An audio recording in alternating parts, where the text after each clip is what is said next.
จ็บอีกแล้วเจ็บกับคำว่าเจ็บอีกแล้วเจ็บกับคำว่า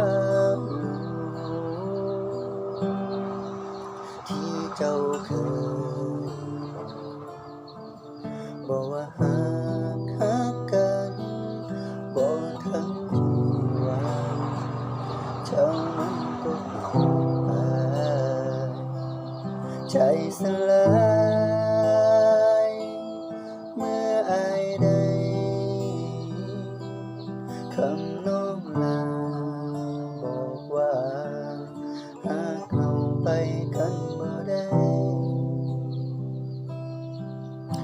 จังใดมันเขาบ่หักแล้ว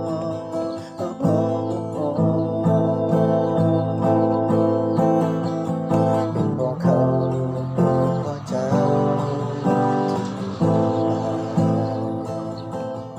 เป็นเพราะใครหรือว่าเป็นเพราะไผ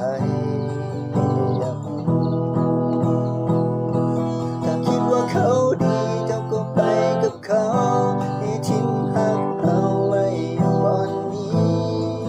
ให้ความหักของผูกพันที่เคย